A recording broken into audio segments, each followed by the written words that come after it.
When I was a young child, I loved acting, and I think I wanted to be an actor when I grew up. At some point, I moved away from that. I think in my teenage years, it became clear that I was academically gifted, knowing that this was something that came easy to me and that could clearly lead me to a path of success and financial wealth. It seemed like a safer option for me to pursue that. But I think I've always had in the back of my mind that if I could achieve that success, I might eventually be able to go back and do acting. Maybe sometime in my 30s when I'd already, earned all the money I needed for the rest of my life, I could then go and take the time to be an actor. And here we are now, where I'm definitely not at that position where I have full control over my time or my finances, but I'm back at that point of wondering how I can make this work. For a long time, I've really struggled with the idea of having, but also sharing the fact that I have a dream that is so different to the life that I've led and the goals that I've chased for the last several years. There's a sense that by admitting that you want something else, it means that the last 10 years have been wasted, but I don't think that's true. The alternative is you waste the next 10 years by chasing something that is no longer in line with what you want. But also I think that these 10 years have led me to where I am now. After spending 9 years in academia, from a 4-year undergrad straight into a 1-year master's, straight into a 4-year PhD, those 4 years of which I ended up taking over the running of a company and have been more stressed than I've ever been in my whole life. I, in the past year and a half, started to re-emerge myself into the world of performing. At first, that was something that I realized I needed to do to find some fulfillment for myself, because so much of my time was spent not doing things for myself. I felt that if I could sign up for a course and protect some time that was just for me, I'd be able to find some joy and some sense of control in my life again. This time last year, beginning a 6-month course, the Lear Academy, which is the big kind of acting school in Ireland. And this was a bi-weekly course that had the first term working on some solo and pair work and just kind of general skill building. And then the second term, we were in rehearsals for a group ensemble production. During this particular course, I had quite a mindset shift, because I think I was going into it from the idea of it as a hobby. Also being a drama teacher with the company that I run, there would be lots that I would gain as a teacher that could be brought back into the classroom. But one of our teachers in particular was really encouraging to all of us, and she really allowed us to have the space to entertain the idea of pursuing acting as a full-time option. At this time I was still lecturing and I was finishing my PhD and I was running the company, and at this point the running of the company was so challenging that I had the absolute worst level of anxiety and panic that I've ever had in my life. And one particular day where I'd had really bad anxiety, the teacher Imogen was talking to us about applying for drama schools, and I just said there's absolutely no way I can do that because of everything that I have going on. There's just no way. If I could stop time, if I could make the world these perfect circumstances, I would, but I can't do that. And she asked me whether I would consider going straight into the work.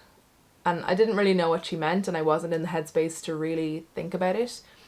But I think that moment of having someone take me seriously and make me think that maybe I can do this, I think that really changed me. The idea of this kind of stayed with me and got under my skin, and for the last year since that moment, which was coming up to a year ago, I've thought, how can I make this work? How can I make this dream that I wasn't even ready to admit was a dream a reality? After a couple of months, I quit my lecturing job because I was becoming more aware of the misery that I was in from all of the different things I had going on, and how the few hours I was spending a week acting were some of the only good hours in my week. I knew that if I could free up some of my time, I'd be able to slowly make progress towards having more time for it. Then after I finished that course, as somewhat of a challenge and somewhat of a gift to myself, I decided to enroll in the RADA Shakespeare summer school. in London. There was a big part of me that thought at the time, if I actually do this full-time training, which I've never been able to do before, I might kind of cure myself of this desire to do this. Maybe the novelty of this will wear off, and I think I keep having these thoughts about wanting to do acting full-time, but like if I actually tried it, maybe it wouldn't actually be what I think it's going to be. And I'd be able to just kind of pack in this ridiculous pursuit. But yeah, that could not have been farther from the truth or what actually happened. When I got there and when I started this program in the summer, for the first time ever, I felt like this is right. This is the place I'm meant to be. I think it's such a powerful feeling, that feeling of this is what I'm meant to do today, every day. I can get up and I can go to this place and this is where I'm meant to go. I've never felt that before. And I only know that now because I can feel what it does feel like. And the absence of it in the past 10 years is now so clear to me. Because the whole way through my academic experience, I never felt like I belonged where I was. I never felt like this is where I'm meant to be. And that's like really hard to like look back on and wonder why I had all this anxiety, why I had this huge, I suppose, push back against doing a lot of the work that I needed to do for the different degrees that I did. I just thought, you know, it's normal, or I have to get through it. But as someone who like never had a group of friends in any of my degrees and never had like that feeling of belonging in wherever you are, I now know that that time that I had was that. And even if I don't get to experience that again, I'm so glad that I did get to experience it this year.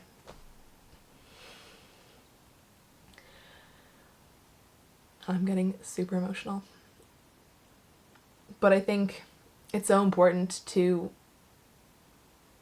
take time to realize these things, because so many people I think have gone through life or are going through life never having had that feeling of this is where I'm meant to be.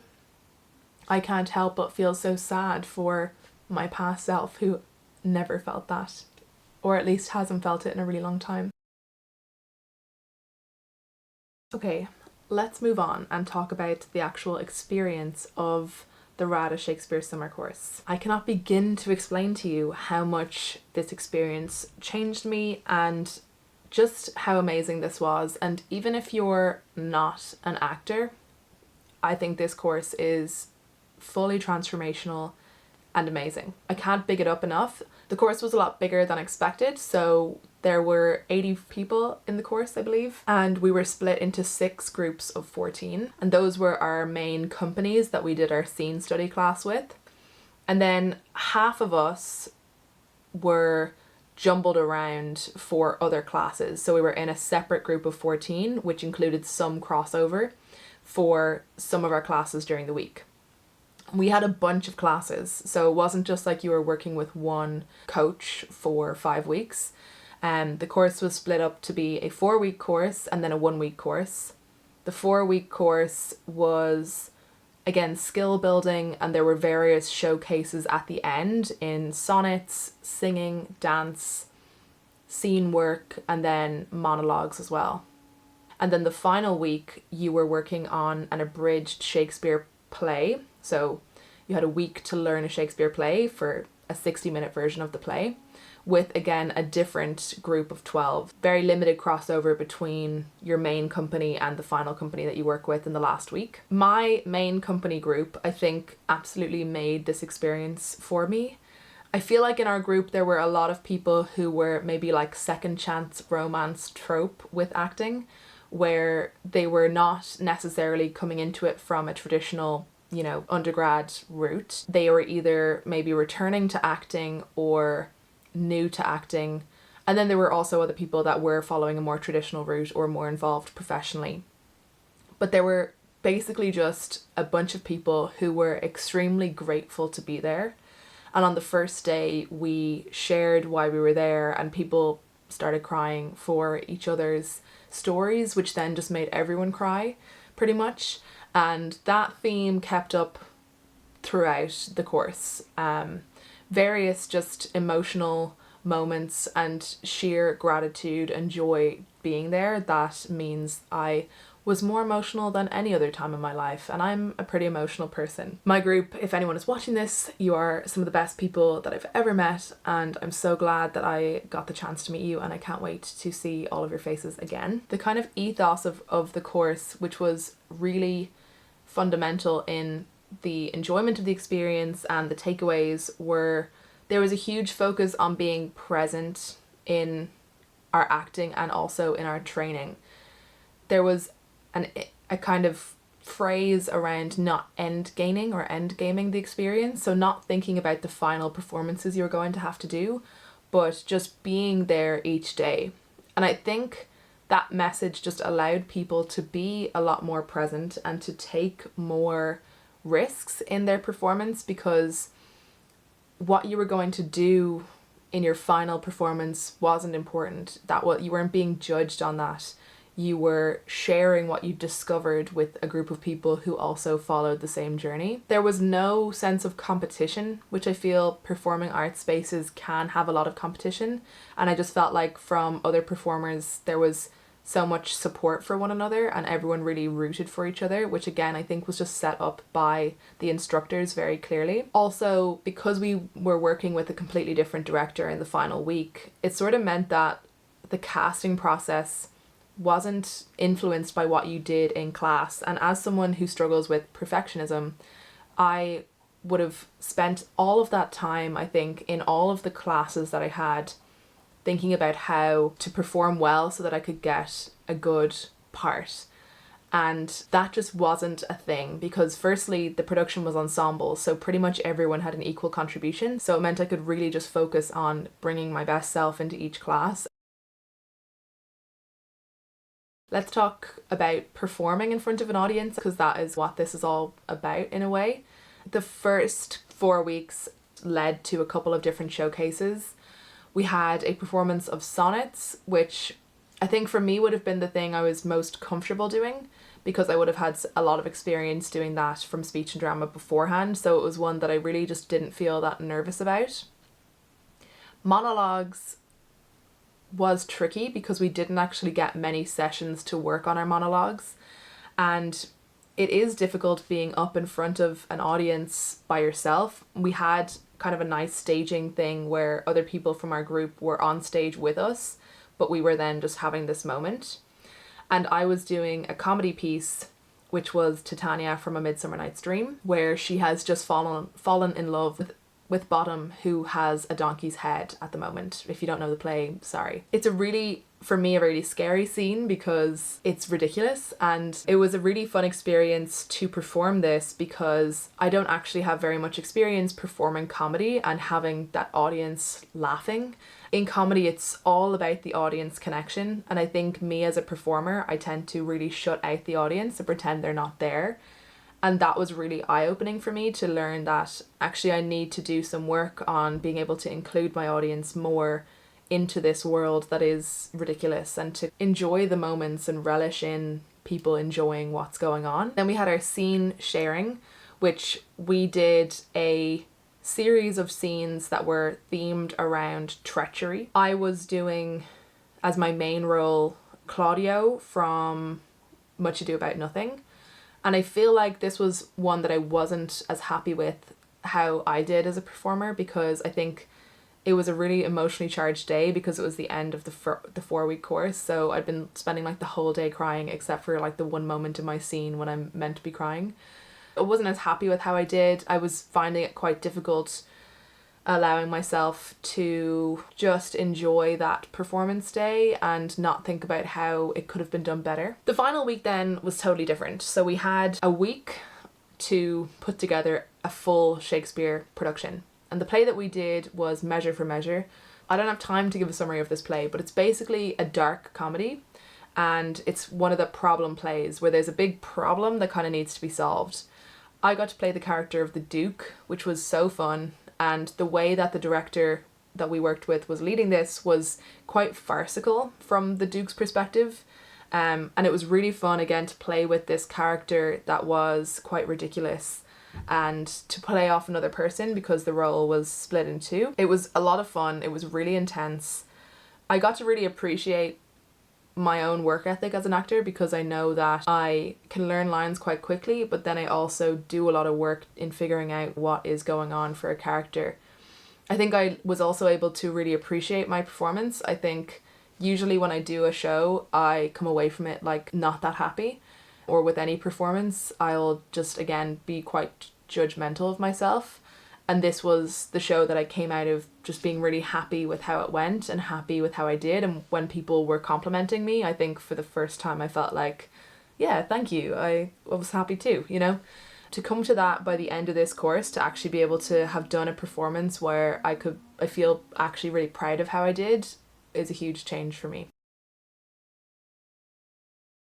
The aftermath of all of this, I suppose, is important to discuss because I've now been home for over a month. Coming back was quite challenging. Realizing that the whole process was over and that this was no longer my life was quite difficult. And I spent a couple of weeks, you know, grieving the loss of that time, but also really cherishing and being grateful for that time because so many people, I think, will go through life never having had an experience like that. And I'm so lucky that I did. I also have now got a new sense of hope because I think I've made a strong commitment to myself that this is the life that I'm going to lead and that I am going to pursue this and continue to follow that dream. And it's going to take me a bit of time before I can fully say that I'm there, but this next year will be about figuring out how I can reset my life to revolve around that, so it's not just something that I have available to me maybe for a month in the summer, but that this will be what my life looks like. So I feel really hopeful that wasn't it. I'm gonna get it again someday. Maybe not that specific experience because it was so perfect. I don't expect every experience that I have in that world to be like that, but I know that it is the right thing for me. I know that if I can allow myself to feel that and to pursue it, I know that I will end up where I need to be. Well, that's it for this video. I hope it was helpful. I don't know, I'll keep you posted on how things go, and I'm glad that we had this chat. I'm glad that you now know what's been going on with me a bit, and I'd love to hear from you in the comments if you've had any similar experience and what you did about it. And I'll see you all in the next video.